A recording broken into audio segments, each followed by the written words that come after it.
بسم اللہ الرحمن الرحیم۔ الحمد للہ رب العالمین، والصلاة والسلام علی اشرف الانبیاء والمرسلین وعلی آلہ واصحابہ الطیبین الطاہرین وعلی جمیع الانبیاء والمرسلین ومن تبعهم بإحسان إلى يوم الدين، أما بعد، فأعوذ بالله من الشيطان الرجيم، بسم الله الرحمن الرحيم.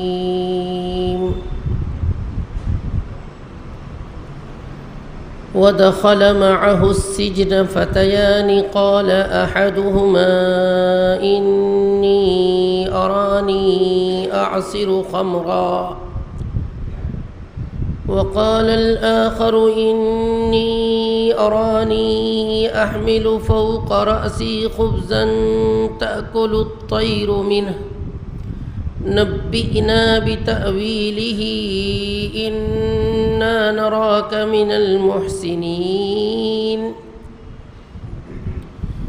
قال لا يأتيكما طعام ترزقانه إلا نبأتكما بتأويله قبل أن يأتيكما ذلكما مما علمني ربي إني تركت ملة قوم لا يؤمنون بالله وهم بالآخرة هم كافرون واتبعت ملة آبائي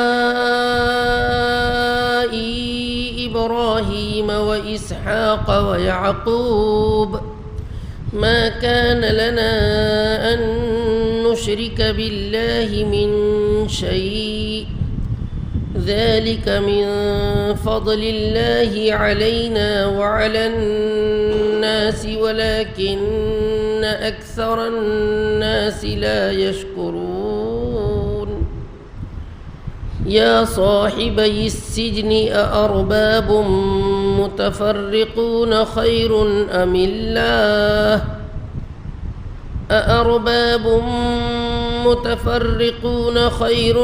الله الواحد القهار. ما تعبدون من دونه إلا أسماء سميتموها أنتم وآباؤكم ما أنزل الله بها من سلطان إن الحكم إلا لله أمر ألا تعبدوا إلا إياه ذلك الدين القيم ولكن أكثر الناس لا يعلمون.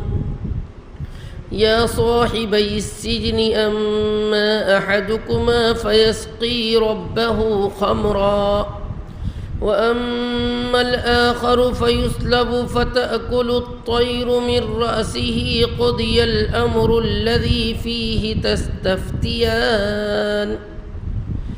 وقال للذي ظن أنه ناج منهما اذكرني عند ربك فأنساه الشيطان ذكر ربه فلبث في السجن بضع سنين. صدق الله العلي العظيم.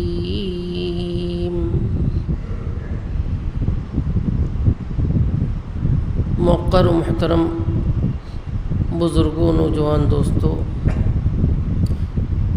معزز خواتین اسلام، جو تلاوت مبارکہ بھی ہم نے سنی، 12ویں پارے کا 15واں رکوع، سورہ یوسف علی نبینا و علیہ الصلاۃ والسلام کا 5واں رکوع۔ اس رکوع میں کل 7 آیات مبارکہ ہیں۔ پہلے ترجمہ سنیے، پھر انشاءاللہ کچھ اس کے مفید پہلو ہم ملاحظہ فرمائیں گے۔ اور یوسف کے ساتھ قید خانے میں 2 نوجوان داخل ہوئے۔ ان دونوں میں سے ایک نے کہا کہ میں یہ خواب دیکھتا ہوں کہ میں شراب نچوڑ رہا ہوں، اور دوسرے نے کہا کہ میں نے یہ دیکھا ہے کہ میں اپنے سر پر روٹی کا ٹوکرا اٹھائے ہوئے ہوں جس میں سے پرندے کھا رہے ہیں۔ تو ہمیں اس کی تعبیر بتا، تو ہمیں نیک آدمی نظر آتا ہے۔ انہوں نے کہا کہ تم دونوں کے پاس وہ کھانا نہیں آئے گا جو تم دونوں کو دیا جاتا ہے، مگر میں اس کی حقیقت تمہیں بتلا دوں گا اس کے تم دونوں کے پاس آنے سے پہلے۔ یہ اس علم کا ایک حصہ ہے جو میرے رب نے مجھ کو سکھایا ہے۔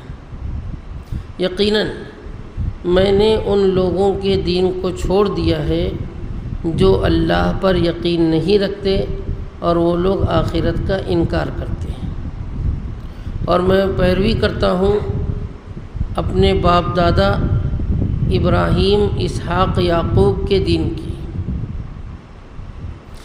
ہمارے لیے ہرگز مناسب نہیں ہے کہ ہم اللہ کے ساتھ کسی چیز کو شریک کریں۔ یہ چیز ہم پر اور تمام لوگوں پر اللہ کا خاص فضل ہے، لیکن اکثر لوگ اس کی قدر نہیں کرتے۔ اے میرے قید خانے کے دونوں ساتھیوں، کیا جدا جدا رب بہتر ہیں یا وہ اللہ جو اکیلا ہے اور غلبے اور اقتدار والا ہے؟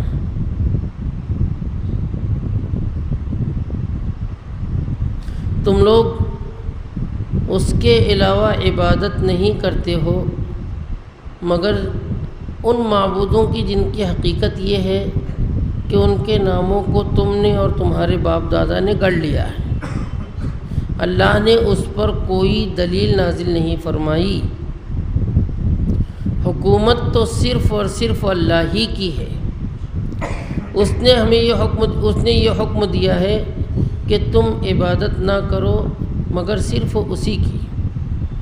یہی سیدھا سیدھا دین ہے، لیکن اکثر لوگ اس کو جانتے نہیں۔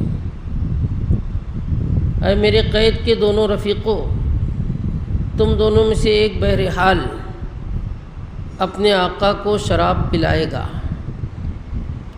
اور بہرحال دوسرا تو وہ سولی دے دیا جائے گا، پس پرندے اس کے سروں کو نوچ کھائیں گے۔ اس بات کا معاملہ پورا کر دیا گیا ہے جو تم سوال کر رہے تھے۔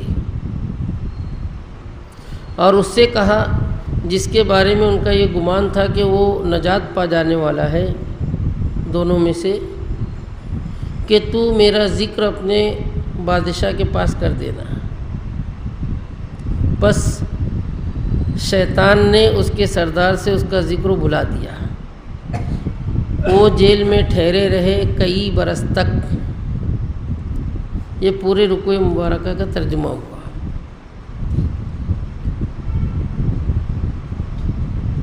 شریکان بزم، یہ بات پہلے بھی بارہا بیان کی جا چکی ہے کہ قرآن کریم کوئی تاریخ اور قصے کی کتاب نہیں ہے، بلکہ انبیاء میں، گزری ہوئی قوموں میں واقعات کے وہ پہلو بیان کیے جاتے ہیں جس میں عبرت اور سبق کی باتیں ہوتی ہیں، نصیحت کا پہلو ہوتا ہے۔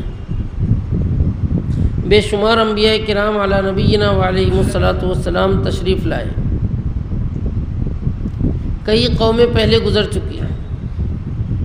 اتنے سارے انبیاء میں، اتنی ساری اقوام میں صرف حضرت یوسف علیہ الصلاۃ والسلام ہی کا قصہ قرآن میں ترتیب سے سنایا جا رہا ہے۔ باقی کسی بھی نبی کا قصہ اس طرح سے سنایا نہیں گیا، بلکہ ان کی تاریخ میں، ان کے واقعات میں جو پہلو سبق آموز تھا اس کو اٹھا کر پیش کر دیا جاتا ہے بس۔ قصہ یوسف کے تعلق سے بھی آپ حضرات کی خدمت میں یہ بات رکھی جا چکی ہے کہ پورا مکمل بالتفصیل نہیں سنایا جا رہا ہے، بلکہ جو باتیں ضمناً سمجھ میں آ جاتی ہیں وہ، یا جو باتیں مفید نہیں ہوتی یا جو باتیں مکرر ہوتی ہیں ان کو چھوڑ دیا جاتا ہے۔ اس سے پہلے چوتھے رکوع کے آخر میں ہم نے سنا کہ مصر کے فرما رواؤں کی اور حاکموں کی یہ رائے ہوئی کہ حضرت یوسف علیہ الصلاۃ والسلام کو زندہ میں بھیج دینا چاہیے، قید خانے میں ہی ڈال دینا بہتر ہے۔ ہمارے گھروں کی عزت بچانے کا یہی ایک طریقہ ہے۔ بالآخر یہی ہوا کہ حضرت یوسف علیہ السلام کو جیل بھیج دیا گیا، جو ظاہری طور پر ان کی رائے تھی، لیکن حقیقت میں حضرت یوسف علیہ السلام کی دعا بھی تھی، خواہش بھی تھی۔ اپنی پیغمبرانہ شان سے حضرت یوسف علیہ السلام نے شاہی محل کے مقابلے میں قید خانے کو ترجیح دیا تھا کہ عفت و عصمت بچانے کی یہ جگہ ٹھیک ہے۔ آپ نے یہ خواہش کیا تھا کہ میرے رب، میرے لیے تو قید خانہ ہی بہتر ہے۔ قید خانے میں ڈال دیا گیا۔ جس دن حضرت یوسف علیہ السلام کو قید خانے میں ڈالا گیا، دو اور مجرم کو لایا گیا جو ایک دم جوان تھے اور شاہی خادمین تھے۔ ان میں سے ایک کی خدمت یہ تھی کہ بادشاہ کو شراب اور پانی پلانے کی خدمت پر مامور تھا، اور دوسرا بادشاہ کا باورچی تھا۔ ان دونوں پر ایک الزام آیا۔ وہ الزام کیا تھا؟ مفسرین نے لکھا ہے وہ الزام یہ تھا کہ دونوں پر بادشاہ کو زہر دے کر قتل کرنے کی کوشش کا الزام آیا، کہ بادشاہ کے کھانے اور پانی میں انہوں نے کچھ ملا کر بادشاہ کے خلاف یہ غداری کی ہے کہ بادشاہ کو جان سے مار ڈالے۔ حضرت یوسف علیہ السلام قید خانے میں داخل ہوئے۔ مفسرین نے لکھا ہے کہ قید خانے میں جانے کے بعد حضرت یوسف علیہ السلام تمام قیدیوں کے ساتھ بہت ہی زیادہ حسن اخلاق سے پیش آئے، اچھے طریقے سے پیش آئے۔ ان میں سے جو بیمار ہوتا اس کی عیادت، تیمارداری کرتے، ان کے آرام کا مکمل خیال کرتے، خود تکلیف اٹھاتے لیکن قیدیوں کو آرام پہنچانے کی فکر کرتے، ان کے کھانے پینے کی مکمل کوشش کرتے، اور ان سے انتہائی مشفقانہ اور درد مندانہ بات چیت کرتے، تسلی دیتے، ہمت دلاتے۔ آپ کے حسن اخلاق سے پورے مجرمین متاثر تھے، حتیٰ کہ اس قید خانے کا جو افسر تھا، جیلر، وہ بھی متاثر ہوا، کہنے لگا کہ اگر میرے اختیار میں ہوتا تو تم کو چھوڑ دیتا، اگر میں تم کو بغیر حکم نامے کے چھوڑ دوں تو میں ہی مجرم سمجھا جاؤں گا، لہذا آزاد تو نہیں کر سکتا لیکن اتنا ضرور کروں گا کہ آپ کو کوئی تکلیف پہنچنے نہیں دوں گا۔ ہر کوئی متاثر ہوا۔ کچھ دنوں بعد یہ معاملہ پیش آیا جو اس پورے رکوع میں سنایا جا رہا ہے۔ یہ جو دو مجرمین آئے تھے، بادشاہ کی خاص خادمین، یہ آ کر حضرت یوسف علیہ السلام سے کہنے لگے کہ آپ تو ہم کو بہت نیک دکھائی دے رہے ہو، سلیقہ مند۔ حضرت یوسف علیہ السلام کا معمول یہ تھا کہ دن بھر قیدیوں کی خدمت کرتے رہتے تھے اور رات بھر اللہ کی عبادت کرتے رہتے تھے، دن مخلوق کا، رات خالق کی۔ تو آ کر عرض کرنے لگے کہ ہم نے خواب دیکھا ہے۔ ان میں سے ایک نے اپنا خواب بیان کیا کہ میں نے خواب میں یہ دیکھا ہے کہ میں شراب کشید کر رہا ہوں، انگور کو نچوڑ کر اس کی شراب نکال رہا ہوں۔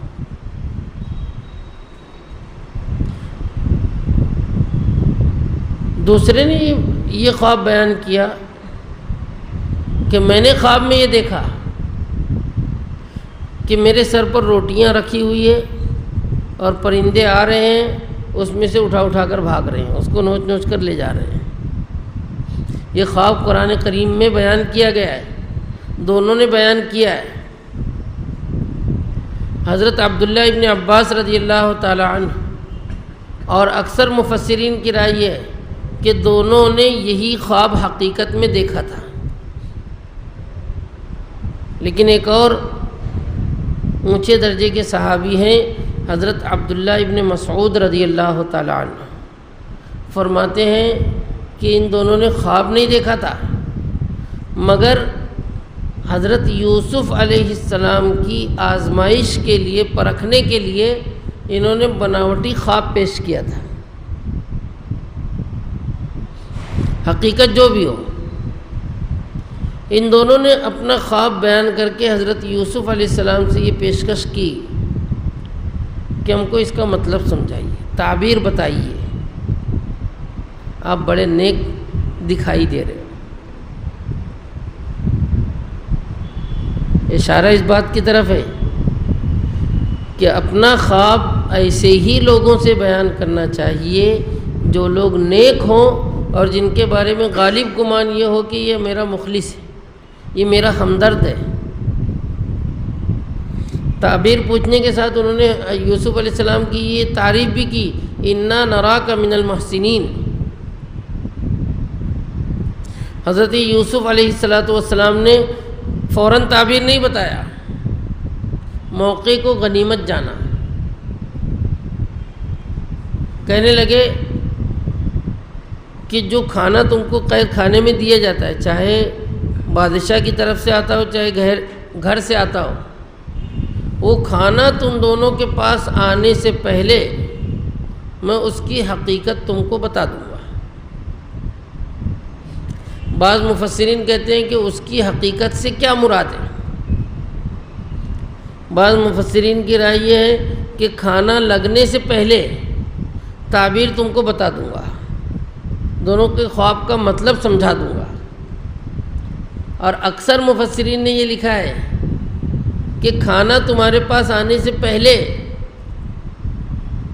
بطور معجزہ میں تم کو بتا دیتا ہوں کہ آج تمہارے کھانے میں کیا آئے گا، اس کی مقدار کتنی رہے گی، وہ تم کو کافی ہوگا یا نہیں ہوگا، اور مفید ہوگا یا نہیں ہوگا۔ یہ معجزہ حضرت یوسف علیہ السلام نے اپنا ظاہر کیا، ان پر اپنا اعتماد مکمل کرنے کے لیے اور ان کو اپنا معتقد بنانے کے لیے۔ اس آیت کے ضمن میں مفسرین نے یہ بات لکھی ہے کہ جو علماء وعظ و نصیحت کرتے ہیں، جو دوسروں کو تبلیغ و تعلیم کرتے ہیں، ان کو اپنا معتقد بنانے کے لیے ایسے اعمال کا اظہار کرنا جائز ہے، اپنے علمی کمالات کا اظہار جائز ہے، بطور تفاخر اور تکبر کے نہیں چلے گا۔ اللہ نے منع کیا ہے فلا تزکوا انفسکم، اپنے آپ کو بہت پاکیزہ اور اونچا نہیں بتانا چاہیے، لیکن جہاں ہماری نصیحتوں سے ہمارے وعظ و تبلیغ سے، ہماری باتوں سے دوسروں کو نفع پہنچتا ہو، وہاں اپنی کچھ ایسی صلاحیتوں کا ظاہر کرنا جائز اور درست ہو۔ حضرت یوسف علیہ السلام نے یہ سمجھایا کہ دیکھو تمہارے کھانا آنے سے پہلے میں تمہارے کھانے کی پوری کیفیات تم کو بتا دیتا ہوں کہ کیا ہوگا، کیسا ہوگا، کتنا ہوگا، کب ہوگا۔ اور یہ چیز جو ہے یہ کوئی اندھیرے میں تیر چلانا نہیں ہے، صاف بتایا کہ یہ اس علم میں سے ہے جو مجھ کو میرے رب نے سکھایا ہے۔ اللہ نے مجھ کو یہ صلاحیت عطا فرمائی کہ میں یہ باتیں بتا دوں، چاہے خواب کی تعبیر کا معاملہ ہو، چاہے معجزے کا معاملہ ہو، یہ اللہ ہی کی عطا ہے۔ پھر حضرت یوسف علیہ السلام نے سب سے پہلے کفر شرک سے بیزاری کا اظہار کیا۔ پورے مصر میں شرک عام تھا، بتوں کی پرستش ہوا کرتی تھی۔ حضرت یوسف علیہ السلام نے صاف طور پر اپنے آپ کو بری بتایا کہ جو لوگ اللہ کو نہیں مانتے، اللہ پر یقین نہیں رکھتے اور آخرت کا انکار کرتے ہیں، میں ان کے طریقوں کو چھوڑا ہوا ہوں، ان کے طریقے پر میں نہیں۔ اب جس ماحول میں تھے عام طور پر یہاں بت ہی بت تھے۔ حضرت یوسف علیہ السلام کے واقعے میں ایک بات جو مفسرین نے لکھی ہے وہ پچھلے رکوع میں پیش کرنا تھا، رہ گئی تھی، آج اسی ضمن میں آ گئی کہ زلیخا جس وقت حضرت یوسف علیہ السلام سے غلط کام کا ارادہ کر رہی تھی، اس کے گھر میں ایک بڑا بت موجود تھا۔ اس نے اپنے اس مقصد کو پانے کے ارادے سے جو اقدام کیا، اس سے پہلے اس بت پر اس نے ایک کپڑا ڈال دیا۔ حضرت یوسف علیہ السلام نے پوچھا بھی کہ یہ کیا کر رہی ہو؟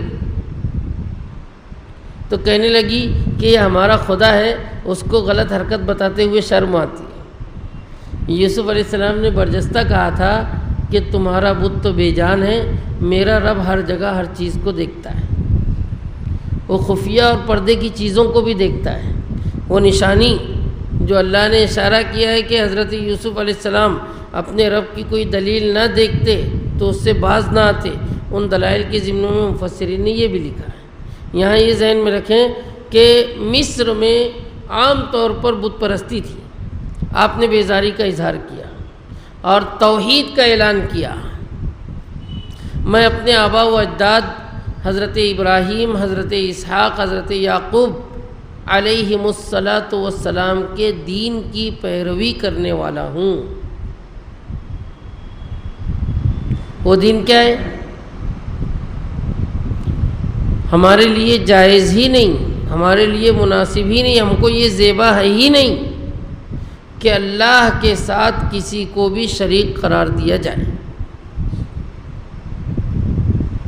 یہ سب سے بڑی کامیابی اور سب سے بڑی بنیاد ہے توحید، یعنی صرف اور صرف اللہ ہی کو رب مانا جائے، معبود سمجھا جائے۔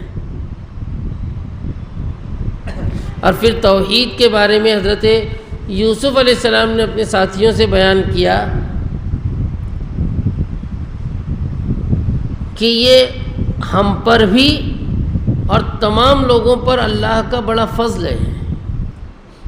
توحید یعنی صرف ایک خدا کی عبادت کرنا، لیکن اکثر لوگ اس کی قدر نہیں کرتے۔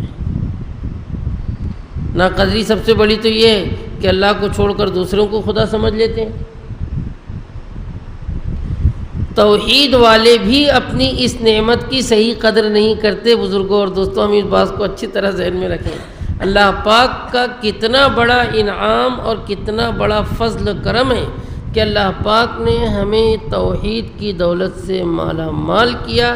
اس کا اندازہ یقین جانیے موت تک ہم لگا ہی نہیں سکتے۔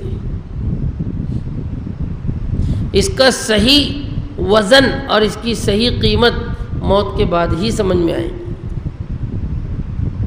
وَلَكِنَّ أَكْثَرَ النَّاسِ لَا يَشْكُرُونَ۔ اکثر لوگ اس کی قدر کرتے ہی نہیں۔ حضرت یوسف علیہ السلام کہہ رہے ہیں، اور علینا سے مراد لے رہے ہیں اپنا خاندان، باپ دادا کا ذکر کر رہے ہیں، حضرت ابراہیم، حضرت اسحاق، حضرت یعقوب علیہم الصلاۃ والسلام، اور جو بھی توحید والا ہے ان پر اللہ کا یہ فضل و کرم شامل حال ہے۔ اور ایک اشارہ یہ مل رہا ہے کہ توحید بھی ملی ہے تو اللہ کے فضل سے، بلا استحقاق ہمیں ملی ہے، کوئی ہمارا حق نہیں تھا کہ یہ چیز ہمیں مل جاتی، بس اللہ ہی نے اپنے فضل و کرم سے اس چیز سے نوازا۔ تیسری آیت مبارکہ میں اسی بات پر ذہن بنا رہے ہیں حضرت یوسف علیہ السلام کہ میرے دونوں ساتھیوں، کیا الگ الگ جدا جدا کئی رب بنانا بہتر ہے یا وہ اللہ جو اکیلا ہے اور غلبے والا ہے، ہر چیز کا مالک ہے، مکمل اقتدار اسی کے قبضے میں۔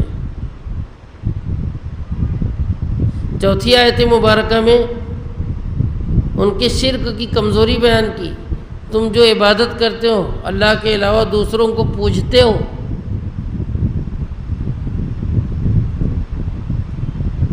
تو کیا ہے؟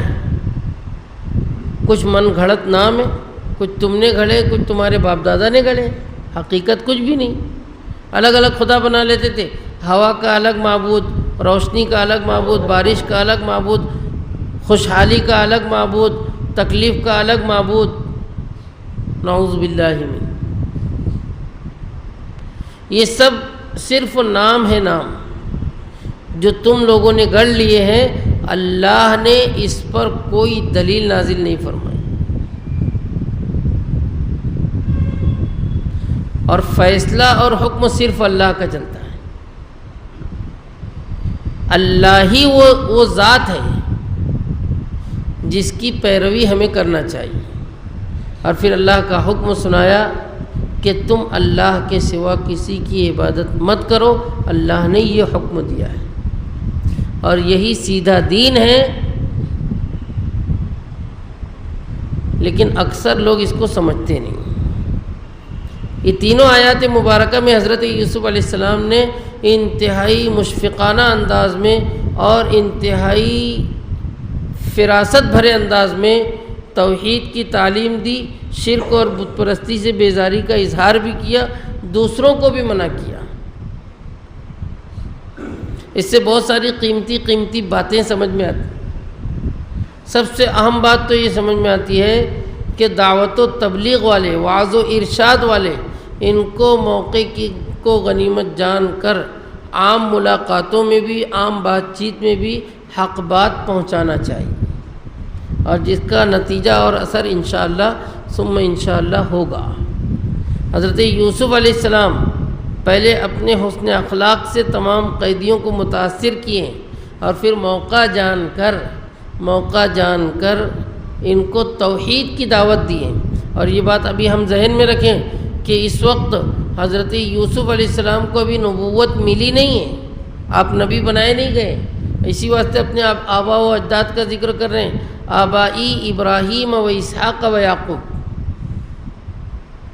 حضرت یوسف علیہ السلام کے حسن اخلاق سے متاثر ہو کر کچھ قیدیوں نے کہا تھا، یا جیل کے افسر نے کہا تھا کہ میں تم سے محبت کرتا ہوں۔ حضرت یوسف علیہ السلام نے فوراً جواب دیا کہ مجھ سے محبت مت کرو، کیونکہ جب بھی مجھ سے کوئی محبت کیا ہے مجھ پر بڑی مصیبت آئی۔ بچپن میں میری پھوپھی نے مجھ سے محبت کیا تو مجھ پر چوری کا الزام آیا، اس کے بعد میرے والد نے مجھ سے محبت کا اظہار کیا، اس کی وجہ سے کنویں میں پھینکا گیا، جلا وطن کیا گیا، اور یہاں تک میں لایا گیا۔ زلیخا نے مجھ سے محبت کا اظہار کیا، اس کی بنیاد پر میں قید خانے میں ڈالا گیا۔ ابھی تم لوگ محبت کرو گے تو کچھ نہ کچھ مصیبت آ جائے گی، مجھ سے محبت مت کرو۔ حضرت یوسف علیہ السلام نے سمجھایا، حالانکہ عقیدت مند خود ہی کیے ہیں اپنی صلاحیتوں کا اظہار کر کے۔ بہرحال بڑی قیمتی اور انمول باتیں ہیں۔ بزرگوں اور دوستوں، اگلی آیت سے پہلے ایک بات ذہن میں آ رہی ہے، وہ میں پیش کر دوں۔ الحمدللہ ثم الحمدللہ، یوسف علیہ السلام نے قید خانے کو وعظ و نصیحت کا گہوارہ بنا دیا، موقع کو غنیمت جان کر لوگوں میں دین کی دعوت و تبلیغ کی، عبادت گاہ بھی بنا اور رشد و ہدایت کی جگہ بھی بنا یہی قید خانہ۔ اللہ کا فضل و کرم ہے کہ ہمارے اسلاف اور بزرگوں نے اس تاریخ کو دہرایا ہے۔ 1857 کی جنگ آزادی جو ہندوستان میں ہوئی ہے، مسلمانوں کو شکست ہوئی، مسلمان ہی پیش تھے، بہت سارے علماء پر مقدمے چلائے گئے اور انگریزوں نے علماء کی ایک بہت بڑی تعداد کو تڑی پار کر دیا۔ ہندوستان کے باہر مختلف جزیروں میں بھیج دیا، خاص طور پر انڈمان میں۔ یہ لوگ بطور سزا بھیجے گئے، لیکن بعین ہی سنت یوسفی کو زندہ کرتے ہوئے انہوں نے اس جزیرے کو، بنجر زمین کو علم کا گہوارہ بنا کر چھوڑ دیا۔ ایسے موقع پر انہوں نے علم کی وہ کتابیں لکھی جو آج تک مدارس میں پڑھائی جا رہی ہیں، جن سے آج تک فائدے اٹھائے جا رہے ہیں۔ تو کبھی قید خانے میں مجرمین کی جگہ ایسے نیک اور صلحاء بھی لائے جاتے ہیں جن کا قید خانے میں آنا بھی نفع سے خالی نہیں ہوتا۔ اگر تاریخ بیان کی جائے تو وقت تنگ ہو جائے۔ بہت سارے علماء نے، فقہاء نے، محدثین نے جھوٹے اور غلط الزاموں کی سزا میں قید خانے کی صعوبتیں برداشت کی ہے، لیکن یہی صعوبتیں مستقبل میں امت کے لیے بڑی نفع بخش رہی ہیں۔ حضرت یوسف علیہ السلام نے بھی موقع کو غنیمت جانا اور فائدہ اٹھا کر توحید کی تعلیم دیا اور شرک کی قباحت بیان کی۔ اس کے بعد 6 آیت میں اب بیان کر رہے ہیں کہ میرے دونوں دوستو سنو، تم دونوں میں سے ایک باعزت بری ہوگا اور اپنے سردار کو پھر سے شراب پلائے گا، یعنی قید خانے سے آزاد بھی ہوگا، اس کا مقدمہ جھوٹا بھی ثابت ہوگا اور دوبارہ اس کو اسی منصب پر رکھا جائے گا جس پر پہلے تھا،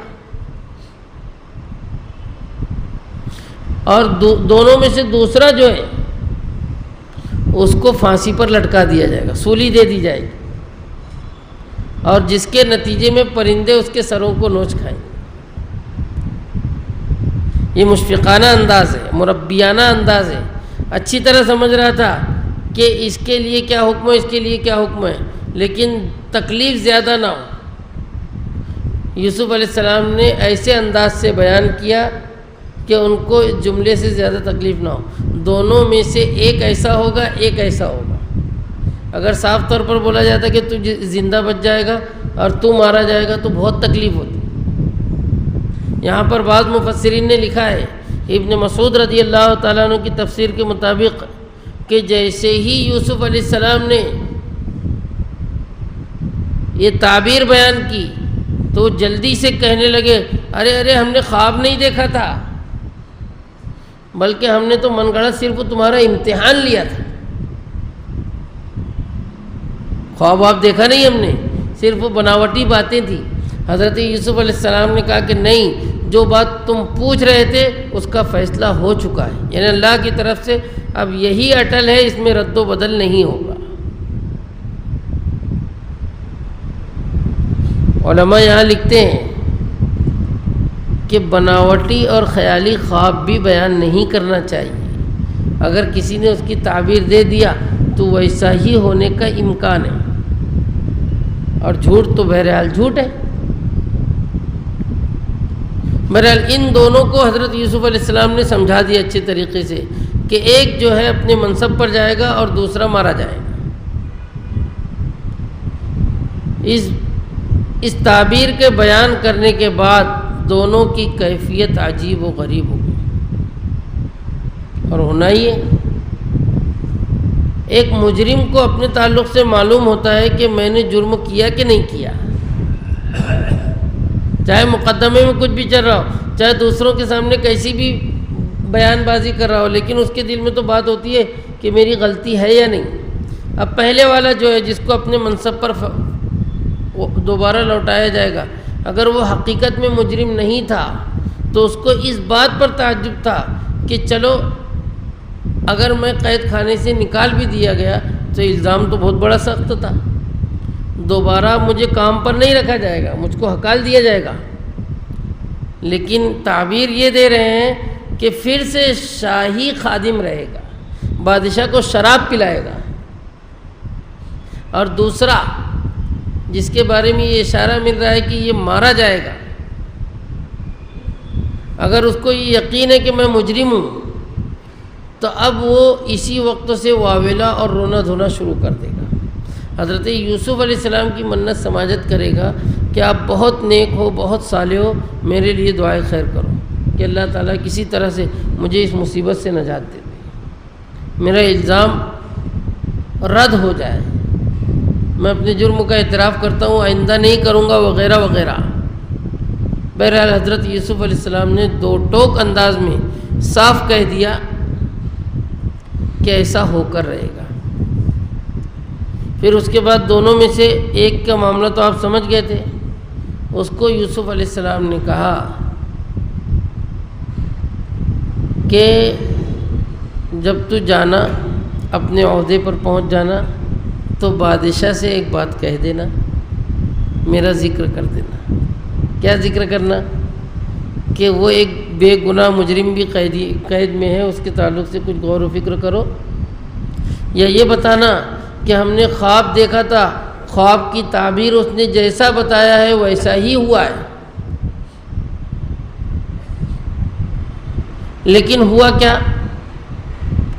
وہ آزاد بھی ہو گیا، دوبارہ اپنے کام پر لگ بھی گیا، اور شیطان نے اس کو یہ بات بھلا دیا۔ حضرت یوسف علیہ السلام کی یاد ہی نہیں آئی اس کو۔ اللہ کہہ رہے ہیں فَأَنسَاهُ الشَّيْطَانُ ذِكْرَ رَبِّهِ، شیطان نے اس کے آقا سے اس کا ذکر کروانا ہی بھلا دیا۔ شیطان انبیاء کو تو وسوسہ نہیں پہنچا سکتا، انبیاء کو نہیں ورغلا سکتا، لیکن اس طرح سے دوسروں کے ذہن پر حاوی ہو کر روڑے اٹکا سکتا ہے۔ نیک لوگ بہت سارے ہوتے ہیں کہ نیکیوں کی وجہ سے شیطان کی ہمت نہیں ہوتی کہ قریب آ جائیں، لیکن ان کے کاموں میں رکاوٹ اس طرح سے دوسرے انداز سے ڈال سکتا ہے۔ اس آیت مبارکہ میں عبرت کی ایک بات یہ ہے کہ اس طرح سے دوسرے اسباب کا اختیار کرنا توکل کے منافی نہیں ہے۔ حضرت یوسف علیہ السلام نے اس سے کہا کہ میرا ذکر کر دینا وہاں۔ دوسرے یہ غالباً اللہ کو اپنے مقرب بندوں سے یہ چیز پسند نہیں آتی، اسی لیے اللہ نے شیطان کے ذریعے سے اس کا ذکر ہی بھلوا دیا، اور بھی اللہ پاک کی مصلحتیں تھیں۔ اب اس کے بھولنے کے نتیجے میں کیا ہوا؟ کئی برس تک حضرت یوسف علیہ السلام قید خانے میں ہی پڑے رہے، جیل میں ہی رہے۔ بضع سنین، بضعن کا لفظ عربی زبان میں کہا جاتا ہے 3 سے لے کر 9 تک کے عدد کو، کم سے کم 3، زیادہ سے زیادہ 9۔ مفسرین نے لکھا ہے کہ حضرت یوسف علیہ السلام 7 سال تک قید میں ہی رہے، 7 برس تک۔ اس کے بعد قید سے رہائی کا کیا ذریعہ بنا وہ آئندہ رکوع میں انشاءاللہ آ رہا ہے تفصیل سے۔ جس وقت حضرت یوسف علیہ السلام تخت پر جلوہ افروز ہو گئے، اسرائیلی روایات کے مطابق آپ کی عمر 30 برس کی تھی، اور اگر مفسرین کے 7 سال والا قول جوڑ لیا جائے تو تقریباً 22-23 برس کی عمر میں آپ قید خانے میں گئے تھے۔ یہ ذیلی واقعہ ذکر کیا گیا جس میں بہت ساری نصیحت کی اور قیمتی باتیں ہیں، جن کے درمیان میں اشارہ کر دیا گیا۔ ابھی واقعہ یوسف جاری ہی ہے، 5 رکوع ابھی تک ہمارا ہوا ہے، اس میں جو انمول اور قیمتی باتیں ہیں اس کو ہم اپنے اندر جمع کرنے کی، مستحضر کرنے کی کوشش کریں۔ اس رکوع میں خاص طور پر حضرت یوسف علیہ السلام نے توحید کی تعلیم دی ہے اور شرک سے نفرت کا اظہار کیا ہے، اور بھی کچھ اہم باتیں ہمارے سمجھ میں آئی جو درمیان میں پیش کی گئی۔ اللہ پاک ہم سب کو عمل سے مزین فرمائے، آمین۔ وآخر دعوانا ان الحمد للہ رب العالمین۔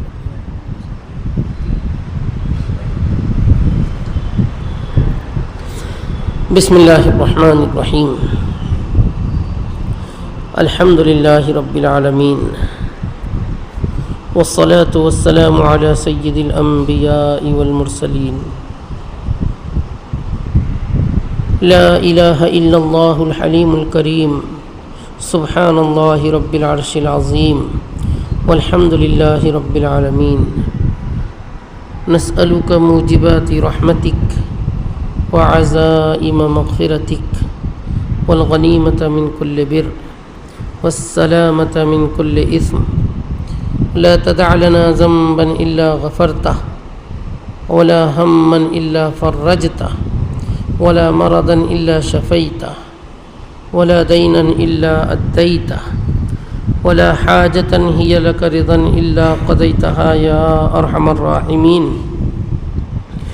اللهم إنا نسألك الصحة والعفة والأمانة وحسن الخلق والرضا بالقدر۔ اللهم إنا نعوذ بك من جميع الفتن ما ظهر منها وما بطن۔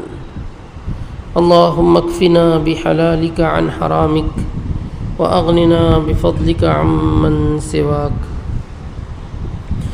ربنا لا تزغ قلوبنا بعد إذ هديتنا وهب لنا من لدنك رحمة إنك أنت الوهاب۔ ربنا هب لنا من أزواجنا وذرياتنا قرة أعين واجعلنا للمتقين إماما۔ یا ارحم الراحمین، ہم سب پر رحم و کرم فرما۔ اے اللہ،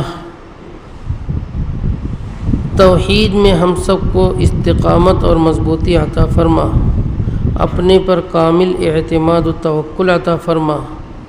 اے اللہ، شرک اور شرک کے شائبے سے ہم سب کی حفاظت فرما، اپنے فضل و کرم سے، اپنے کلام مقدس کی روشنی سے ہماری زندگیوں کو منور فرما۔ اے اللہ، ہمارے مجمع کے تمام حاضرین و حاضرات کی جائز اور نیک خواہشات کو پوری فرما، غیب سے اسباب مہیا فرما۔ اے اللہ، ہماری ضرورتوں کی تکمیل فرما، ہمیں جو پریشان ہیں ان کی پریشانیوں کو دور فرما، جو بیمار ہیں انہیں شفائے کامل عاجل دائم عطا فرما، جو مقروض ہیں ان کے قرضوں کی ادائیگی کے انتظامات فرما۔ اے اللہ، جو تنگی معاش سے دوچار ہیں انہیں رزق حلال وسعت و برکت کے ساتھ عطا فرما۔ اے اللہ، ہم سب کی زندگیوں میں برکتیں عطا فرما، اخلاص عطا فرما، عجب و تکبر سے ہماری حفاظت فرما، سارے عالم کے مسلمانوں کی جان و مال، عزت و آبرو کی حفاظت فرما، خصوصاً غزہ و فلسطین کے مسلمانوں پر اپنا فضل و کرم شامل حال فرما۔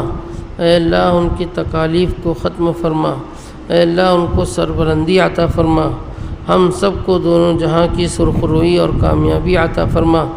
اپنے محبوب صلی اللہ علیہ وسلم کے دست مبارک سے ہم سب کو جام کوثر عطا فرما، آپ کی شفاعت میں وافر حصہ عطا فرما، بغیر حساب کتاب کی جنت الفردوس ہم سب کا مقدر فرما۔ ربنا تقبل منا انك انت السميع العليم وتب علينا انك انت التواب الرحيم، وصلى الله تعالى على خير خلقه سيدنا ونبينا ومولانا محمد وعلى آله واصحابه اجمعين، والحمد لله رب العالمين۔